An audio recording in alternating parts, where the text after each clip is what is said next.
Bueno, muy buenas noches. En esta oportunidad tenemos el placer en este caso de compartir con William Mena.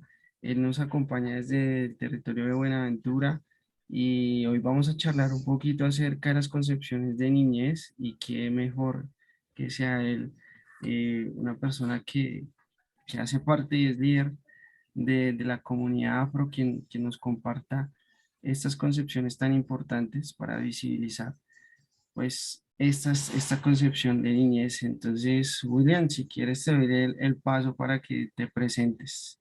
Cuéntanos un poco quién Vale, es tú. gracias, Oscar. Pues te cuento, mi nombre es William Mina, como tú ya lo has mencionado. Soy líder de la comunidad del espacio humanitario de Puente Nayero, una comunidad que un poco de contexto ha construido paz en un territorio tan conflictivo como es Buenaventura, ¿sí? Una comunidad que sacó a los grupos armados de su sector. Y eso pues desde muy niño y adolescente pues también ejercí un proceso de liderazgo dentro de mi comunidad. ¿Sí? Pues soy afro, literalmente me reconozco desde esta postura del pueblo negro, un poco de reivindicar también la lucha y la historia de las comunidades por todas las situaciones que hemos vivido en términos de racismo y abandono estatal. Pues frente a la temática que nos compete hoy es que partimos que la niñez para la comunidad afro es muy importante y muy importante desde su proceso de gestación, ¿cierto? Nosotros tenemos una concepción eh, podemos decir, religiosa, ¿sí? Que hace a partir de un proceso espiritual. Pero cuando el niño ya se gesta dentro de la madre, viene un proceso también de conexión, no solamente con el cuerpo de la madre, sino conexión con todo lo que hay alrededor, con la tierra.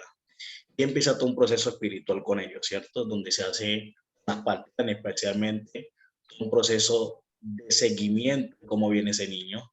En ese proceso de seguimiento se le hace algunos rezos, ¿cierto? Se le hace algunos baños a la madre con la idea de que un poco el niño pueda salir sano, pues con la idea de que un niño pueda también salir con esa conexión que tenemos nosotros con el territorio, ¿sí? Ya cuando el niño nace, pues también tenemos un ritual que de cierta forma nos permite un poco celebrar la vida, celebrar la alegría de ese niño a través del arrullo, ¿sí? Pero también nos permite a nosotros conectarnos con la tierra directamente. Y es que cuando el niño nace, muchas de las tradiciones, tanto en la zona urbana como en el río, muchas familias lo que hacen es cortar el ombligo al niño y enterrarlo. Puede ser debajo de la casa o puede ser en una palmera que simboliza un poco ese arraigo territorial que hay. ¿Sí? Entonces, hoy, por eso tú ves que mucha gente, a pesar de la situación de conflicto armado, la gente sigue resistiendo en su territorio. Es una concepción, digamos, de vida, de permanencia en ese espacio territorial. Entonces, el niño simboliza eso. El niño simboliza un ejercicio de esperanza, un ejercicio de alegría, ¿sí? De conexión, de colectividad, de cómo unificar a la gente, cómo puede también pasar más allá de esas fronteras que no han permeado a nosotros. Este niño, por tener unas características propias de nuestras comunidades, ¿cierto? Se puede identificar con muchos niños del país de Colombia. Uno, porque tiene un enfoque diferencial, uno que es negro, y sabemos, digamos, toda la, podemos decir, todo la carga que hemos tenido nosotros desde el proceso colonial, ¿sí? De exclusión, de racismo, discriminación, ¿cierto? De los privilegios también. Entonces, este niño, pues, a pesar que tenemos los mismos derechos iguales a un niño mestizo, a un niño indígena, también corre con esta carga racista, esta carga de discriminación. Entonces, desde ahí parte también una diferencia frente a otros, ¿sí? Y a su vez también la diferencia por las condiciones socioeconómicas en las que se encuentra. Buenaventura pues también es una situación que es bastante compleja para uno poder desarrollar una vida digna con un niño, ¿cierto? Entonces, toda, digamos, su vida se genera en su entorno donde no hay, bueno, educación, no hay salud, ¿cierto? No hay empleabilidad donde los padres lo puedan sostener, no hay un contexto donde él se pueda recrear de manera eficaz en su niñez. No creo que es un contexto de violencia, pues también hay una diferencia abismal con un niño de la ciudad de Bogotá, que digamos que estas situaciones en muy poco, digamos, la vive. Entonces, hay unos enfoques diferenciales, ¿cierto? De ese lado, pero también entendiendo la cosmovisión y la cosmogonía también podemos tener ese enfoque. Ya el niño se recrea, ya el niño se crea y construye su espacio, su medio ambiente, lo construye para él, para poder divertirse, lo que hay, lo que consigue, la playa, ¿cierto? Salir a jugar fútbol tranquilamente, la marea, digamos, todos esos espacios que hay alrededor, lo concibo como un espacio también para poder recrearse y convivir con él, integrarse de manera con el otro. Entonces, desde ahí, digamos, hay parte un poco como esas diferencias que existen entre otros niños, digamos, que están afuera, digamos, de Buenaventura. Para los niños, digamos, la gente es muy importante. Creemos que la concesión afro, un poco en particular las comunidades negras, hemos mirado que los niños son como la pieza clave para poder forzar la familia, digamos, integrar la familia, y no solamente la familia desde la convención de papá, mamá, ¿no? Sino aquí nosotros partimos desde un ejercicio colectivo. Entonces, cuando nace el niño, el padrino, la madrina, el tío, la madrina de la uña, la madrina del arete, bueno, hay todo una integridad de familia que quieren, digamos, proteger a ese niño que ha nacido. Entonces está el vecino que ya se vuelve el tío, que no es de sangre, pero el vecino que en algún momento, cuando no está la mamá, lo cuida, ¿sí? Entonces está el tío, la tía, entonces todos nos convertimos alrededor de ese niño como familia, nos volvemos un núcleo familiar. Y desde ahí, digamos, surgimos, digamos, un proceso de educación a ese niño, a pesar, digamos, que no tenemos las condiciones. Entonces, se convierte, digamos, como una forma de integrar, se convierte como también un ejercicio colectivo, se convierte en una formación de poder un poco como de esperanza de cambiar un poco como la realidad en la cual nosotros estamos viviendo los adultos, ¿sí? Digo, obviamente yo soy niño, bueno, en mi niñez fue una situación bastante compleja, ¿cierto? Eh, Familia disfuncional, digamos, mi papá, la mayoría de la población, el papá lastimosamente no está, siempre le toca como a la mamá recargar el proceso de crianza de los niños, y si no está la mamá, pues está la abuela o está el tío, ¿sí? Digamos, desde esa colectividad nos formamos o crecemos. Entonces, mi etapa de niñez, hubo una etapa muy linda, donde yo compartía con mis amigos, digamos, no tenía en términos económicos, eh, bueno, bien, para estar bien, pero tenía lo más importante era poder recrear con mis compañeros, nadar en la marea, convivir con ellos, dialogar, digamos, ¿sí?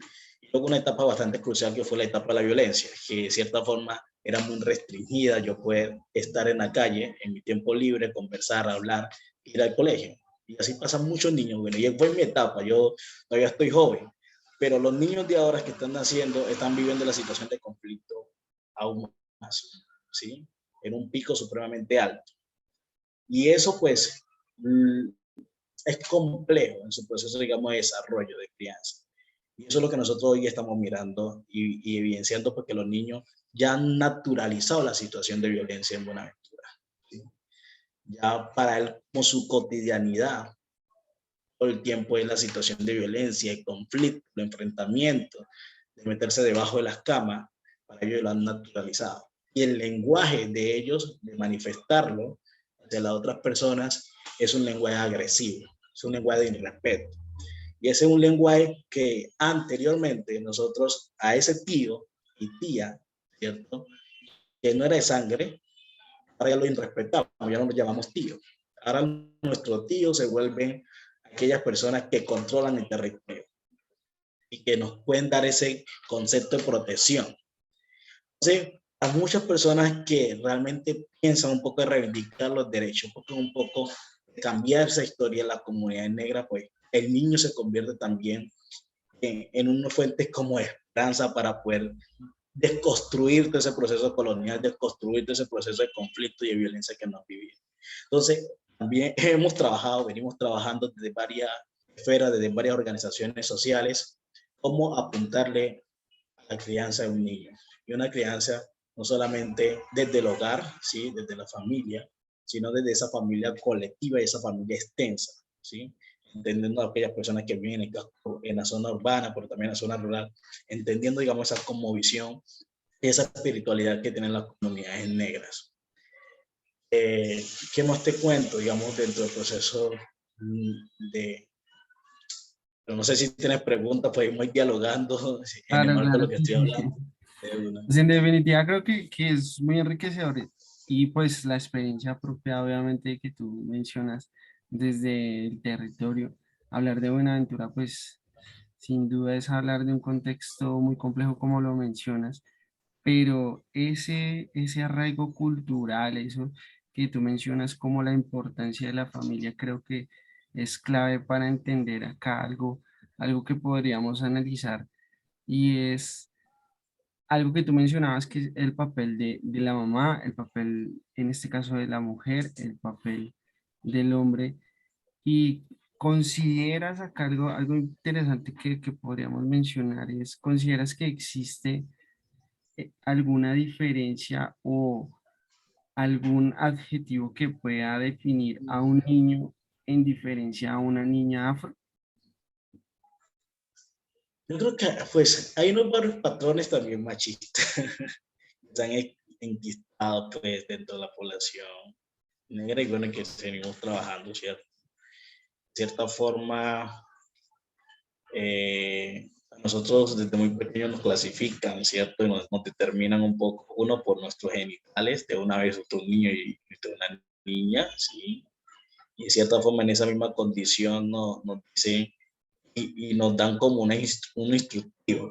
El niño varón tiene que hacer ciertas tareas establecidas y esas ciertas tareas, digamos, tienen también toda una connotación machista, patriarcal, ¿cierto? Y a mi mamá también la criaron así de su proceso de niñez, digamos, eso es una cadena tremenda. Y es que el niño solamente se tiene que educar, la niña no, la niña tiene que estar en la cocina, ¿sí? Lavando los platos, organizando la casa. Eso fue en el tiempo de mi mamá. Ahora en este tiempo ya ha cambiado, pero de cierta forma el niño está para ciertas actividades y la niña está para otras. Esos sí son los patrones que se generaban. Hace unos años, pues, existían los colores también, se determinan los colores. Un niño no se podía colocar algo rosado, porque eso era, lo veía como ya un niño muy afeminado y podía, digamos, ¿sí? Entonces, los colores determinaban el niño. Y tú miras todavía hoy en Buenaventura, cuando nace un niño, lo primero que le colocan es una ropa azul, azul o amarilla. Ya la determinan que es un niño, ¿sí? Y a la niñita lo rosado. Entonces, desde esa, digamos, como visión, digamos, la diferencia, ¿sí? Por un lado. Por otro lado, existió en un tiempo y era el tema del pelo, ¿sí? De cierta forma, nosotros mantenemos también nuestro cabello afro, ¿sí? Y un niño, pues, no tenía que tener trenzas, porque eso era para los niños, ¿sí? Entonces, de ahí muchos nos tocó que calviarnos, colocar el pelito más corto. Pero empezaron como ya a diferenciar, digamos, ciertos comportamientos, ciertas reglas, qué es lo que tiene que hacer y qué es lo que tiene que hacer la niña, cómo tiene que vestirse, ¿cierto? Cómo tiene que comportarse eh, dentro, digamos, dentro de la sociedad. Eh, Ahí, bueno, hay unas restricciones supremamente fuertes donde determinan, digamos, esos patrones para tú salir a la calle, digamos, la niña obviamente en una hora determinada, el niño tiene pues mayor libertad, ¿sí? Y es también por la situación de seguridad. Digamos, nosotros, el patrón del contexto ha determinado un poco cuáles son las reglas o los criterios bueno, si se le agregan los criterios para nosotros poder convivir dentro de nuestro entorno y para podernos proteger también y prevenir situaciones de riesgo. Entonces, pero como te lo digo, digamos, esos son como los primeros patrones que se han generado como para diferenciar un poco entre niños y niñas. Digamos que desde mi posesión he podido notar. Sí, más arraigado, creo que por el momento, por ahora, por eso. Vale, muchas gracias, William. En ese sentido, bueno, otra pregunta importantísima, ahí charlamos un poquito del tema del género, que creo que también, o sea, es muy recurrente en la sociedad en general, ¿no? El tema de la división, obviamente por lo que tú mencionabas, pero qué interesante que pues tú nos menciones esas características particulares de la comunidad afro. Acá hay algo muy importante también, es esta siguiente pregunta, y es que si tú consideras que los niños y niñas afro son diferentes a otros niños en Colombia, ¿y por qué? Si lo hablamos en el marco del derecho, obviamente los niños son iguales, tienen el mismo derecho en sus diferentes, digamos, connotaciones, sus diferentes territorios y su diferente, digamos, población, digamos, étnica, ¿cierto? En eso sí, todos tienen igual en el marco del derecho. Pero en el marco de la realidad, pues sí existen esas desigualdades también territoriales, ¿sí? Como te lo digamos un poco cuando te lo mencioné, para la población negra, ¿cierto? Hay toda una situación bastante complicada que lo hace diferente. Y es por su cosmovisión, su cultura, su tradición, ¿cierto? Hay un enfoque diferencial, hay un enfoque étnico, que de cierta forma, pues para el resto de los otros niños, pues lo hace diferente, ¿sí? Y en ese enfoque étnico, pues está su físico, inicialmente, todo el tema fenotípico. Estamos hablando de nuestra nariz, de nuestros labios, de nuestro cuerpo, ¿cierto? Del pelo, ¿sí? Que también dentro de estos procesos también de poder uno identificarse con una persona, un niño, con un niño mestizo de Bogotá, pues obviamente es abismal. Y eso es lo que nos venden a nosotros, pues, por los medios de comunicación. Por eso hay mucho patrón, de cierta forma, en Buenaventura con los niños, pues, cuando completo tienen que alisar el pelo. Y si tú lo miras bien, el pelo chontudo no puede ser, tiene que ser el pelo liso que siempre nos venden en la televisión, la mujer tiene que tener la nariz repingada, etcétera, etcétera. Y desde muy chicos nos vienen metiendo, digamos, como esa idea, ¿cierto? De cuál es la persona perfecta, el ojito azul, los labios más unidos, bueno. En fin, digamos, pero ahí está la diferencia. Ahí está la diferencia, digamos, de manera fenotípica. La manera, digamos, tradicional en términos culturales, ¿sí? Y parte desde el ejercicio de cómo relacionas con otras personas, ¿sí? Para nosotros es un niño, ¿sí? De la misma conmovisión de la comunidad negra, se conecta con ese hermano, con el otro, ¿sí? Yo creo que yo no he visto eso, bueno, lo he visto en la población también indígena, la población mestiza campesina ha sido muy compleja, ¿sí? Tú hablas con un niño y para ellos son como primos, son como hermanos. Tú llegas a Buenaventura y hay dos niños manitos, primos, ¿sí? Se hablan con ese dialecto, porque ese dialecto es la crianza, ¿sí?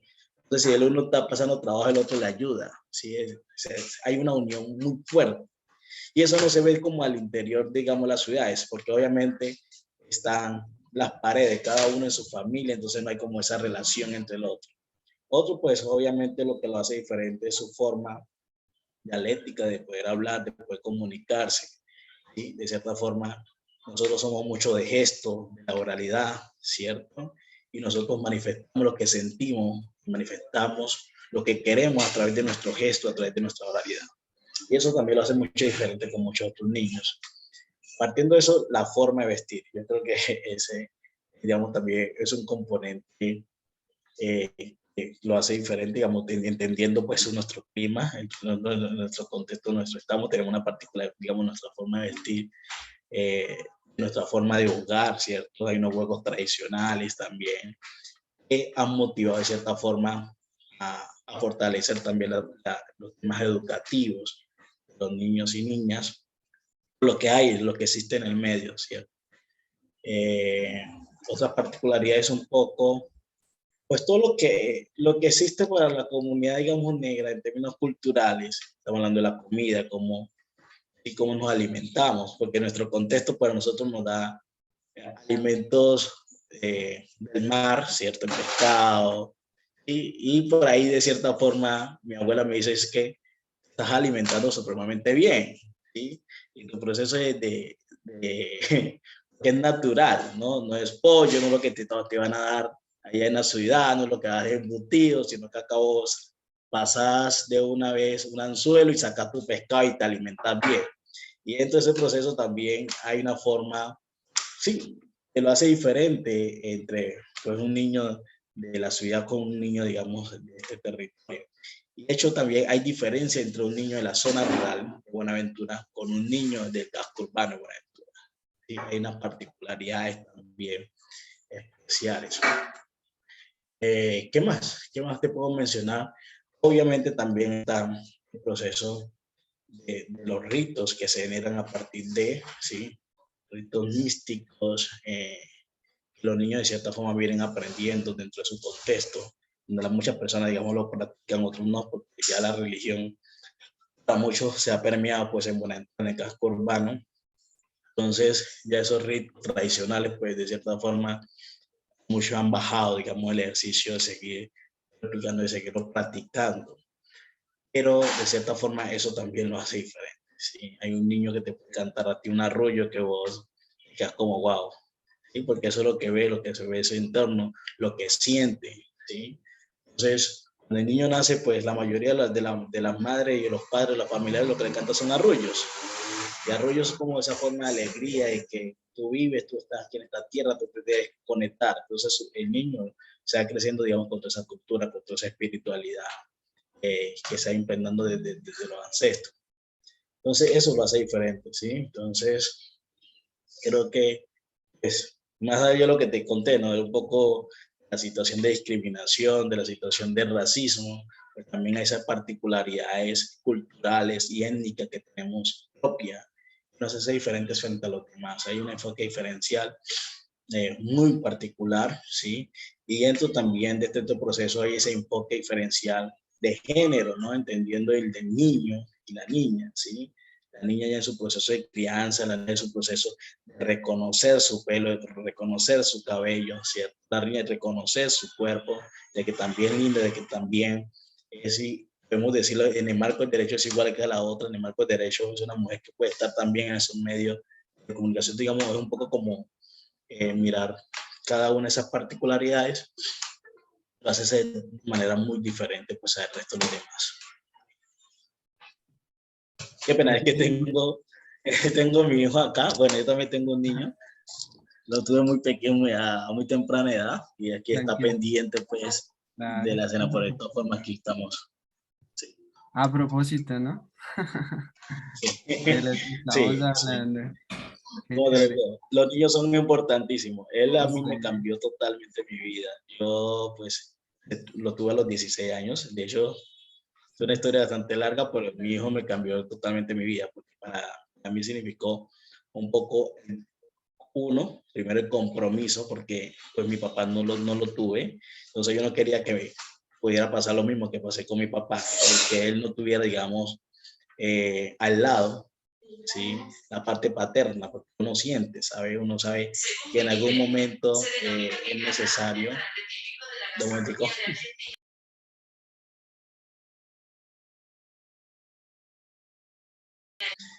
Entonces, de cierta forma uno sabe que hay un momento que uno requiere, digamos, ese cariño del padre, esa orientación. Y por eso él está conmigo. Pues, lastimosamente no estoy con la mamá, pero él está conmigo, pero de todas formas él me instruyó, ¿sí? Porque la importancia de él era poder Claro. forzar, digamos, lo que yo no viví, poder, digamos, darle lo mejor de lo que, digamos, que quieren que vivir. Y en un contexto diferente, ¿sí? Mi contexto fue bastante, una situación bastante compleja, entonces lo que me dio, no, me dio una esperanza para yo poder continuar. Y más allá que esa esperanza de yo poder continuar y darle una mejor calidad de vida, pues me rodeé también con toda una familia que de cierta forma no eran de sangre, pero eran personas que están ahí pendientes, están ahí latentes de cómo vas a crecer, de tu integridad, de tu educación, de venir, yo te lo cuido, venir, yo sí, todo se convierte en una familia. Entonces, si yo me iba a estudiar, entonces yo lo daba con la tía, lo daba con el tío. Entonces, el niño se convierte, digamos, en esa lucha. Entonces, lo que hacemos nosotros que estamos en el marco de alrededor de ese niño, lo que hacemos es poder construir que sea, digamos, un ser que pueda transformar un poco la realidad en la cual está viviendo. Por eso, digamos, se vuelve importante para nosotros en términos que unifica, en términos que haciendo un poco como esa realidad lo que estamos viviendo nosotros para poderla cambiar. Digamos, se vuelve como esa forma de esperanza para el territorio blanco. Claro que sí, William, pues muy interesante, de verdad. Hay muchas cosas acá importantísimas que rescatar que en medio de la charla y hemos podido interpretar y se pueden interpretar. Entonces, de verdad, muchísimas gracias por toda esa experiencia que nos planteas. Yo creo que podríamos cerrar con una pregunta muy importantísima y es la siguiente. Desde esa diferencia que tú mencionas, esa diferencia tan importante, tan tan valiosa, ¿cuál crees que es la importancia de la niñez, tanto para la comunidad afro como para Colombia, la comunidad afro? Creo que la niñez tiene una importancia, bueno, creo que hay un reto bastante fuerte para todo Colombia. Es que la apuesta a lo que estamos hoy ejerciendo nosotros en construcción de paz, tenemos que visionarla con los niños y las niñas de un principio, cómo lo involucramos. Porque de cierta forma ellos son los que van a dirigir más adelante nuestro país, ellos son los que van a estar en los grandes puestos. Y hoy pues no se le está apuntando a ellos, ¿sí? Ni siquiera dentro de los mismos procesos.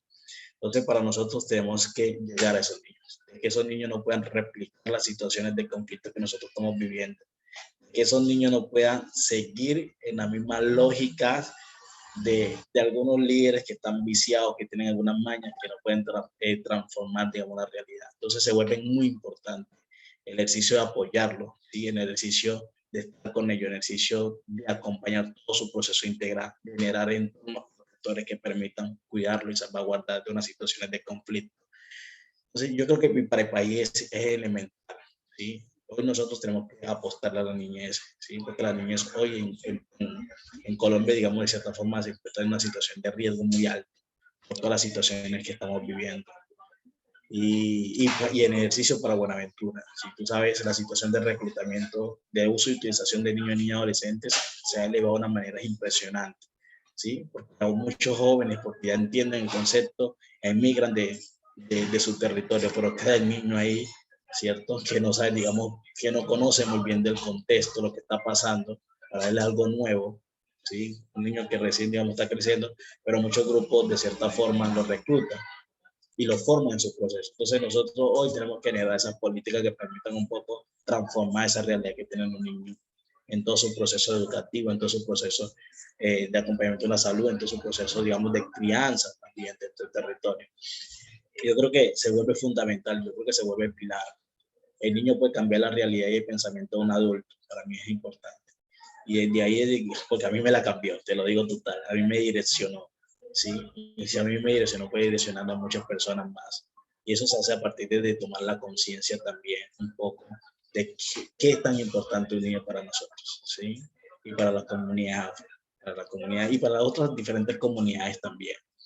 Entonces yo creo que partimos desde ahí que nuestros ojos, nuestra mirada, nuestras acciones se tienen que ir en dirección a fortalecer la integridad, a fortalecer los entornos protectores, a fortalecer la familia, la colectividad de las comunidades, en marco de cuidar y proteger a los niños, niñas, a los niños y niñas que están en los diferentes territorios, porque yo sé que de ellos vendrán muchos frutos que de cierta forma vamos a recoger en unos 20 años, en unos 10 años, 18 años, ¿sí? Yo creo que es un tiempo no tan largo, pero es un tiempo que a mediado plazo se va a ver.